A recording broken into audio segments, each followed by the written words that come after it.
আমার আল্লাহ মানুষের চেহারা দেখে ভালোবাসেন না, বিচার করেন না। মানুষের সম্পদ দেখে আমার আল্লাহ ভালোবাসেন না, বিচার করেন না। ওয়ালাকিন ইয়ানজুরু ইলা কুলুবিকুম ওয়া আমালিকুম। আমার আল্লাহ মানুষের বিচার করেন, ভালোবাসেন মানুষের অন্তর দেখে, মানুষের আমল দেখে। আল্লাহু আকবার বলেন।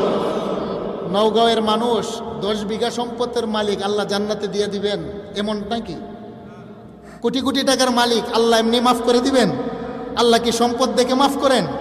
চেহারা সুন্দর, কালো মানুষ সব জাহান্নামে, আপনার চেহারা বড় সুন্দর সাদা মানুষ, আল্লাহ আপনাকে জান্নাতে দিয়ে দিবে, বিষয়টা কি এরকম? না না, বিষয়টা এরকম নয়।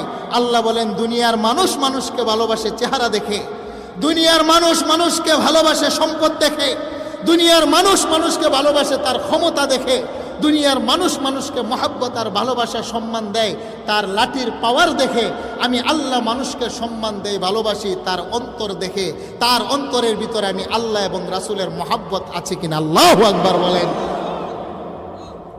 ইয়া আইয়ুহাল ইনসান মা গাররাকা বিরাব্বিকাল কারীম।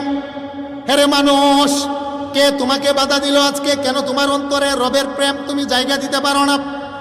হে নারী, তোমাদেরকে আমি আল্লাহ বড় মহব্বত করে বানাইলাম। যদি তোমরা 4টা কাজ করতে পারো, আমি আল্লাহর 8টা জান্নাত তোমার জন্য ওয়াজিব। আল্লাহু আকবার গণ। আল্লাহ রাসূল বলেন উম্মতের নারীরা 4টা কাজ। আল মারওয়াতু ইযা সাল্লাত খামসাহা ওয়া সামাত শাহরাহা ওয়া আহসানাত ফারজাহা ওয়া আতাআত বালাহা। মা বোনেরা গভীর মনোযোগ। 4টা কাজ যে সমস্ত নারীরা করবে, আমার আল্লাহ 8টা জান্নাতের দরজা দিয়ে তাদেরকে প্রবেশ করাবেন। আল মারওয়াতু ইযা সাল্লাত খামসাহা, 1 নম্বর হলো 5 ওয়াক্ত নামাজ যে সমস্ত নারীরা সঠিকভাবে আদায় করবে। ওয়া সামাত শাহরাহা, যে সমস্ত মা বোনেরা রমজানের রোজা রাখবে, সামনে রমজান মাস, ঠিক না বেঠিক? ওয়া আহসানাত ফারজাহা, যে সমস্ত নারী তার সতীত্ব, নারীত্ব, মাতৃত্বকে হেফাজত করবে, প্রেম ভালোবাসা পরকীয়ার মধ্যে তার যৌবন নষ্ট করবে না, স্বামীর অপচুরে পরপুরুষের সাথে সম্পর্ক রাখবে না, বাড়ির বাহিরে গেলে পর্দা দিয়ে বাহিরে যাবে, জুরে আওয়াজে কথা বলবে না, নারীরা বাড়ির ভিতরে থাকবে। আর যে সমস্ত নারী আতাআত বালাহা, স্বামীর সেবা করবে, শ্বশুর শাশুড়ির কথা মানবে, স্বামীর আমানত মানবে, আল্লাহর রাসূল বলেন আমার আল্লাহর 8টা জান্নাতের মেহমান তাদেরকে বানিয়ে দিবেন। আল্লাহু আকবার বলেন।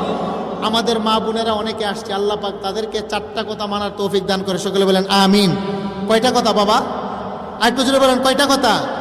5 ওয়াক্ত নামাজ, রমজানের রোজা, তার সতীত্বকে হেফাজত করা, পর্দার ভিতরে থাকা এবং স্বামীর খেদমত করা।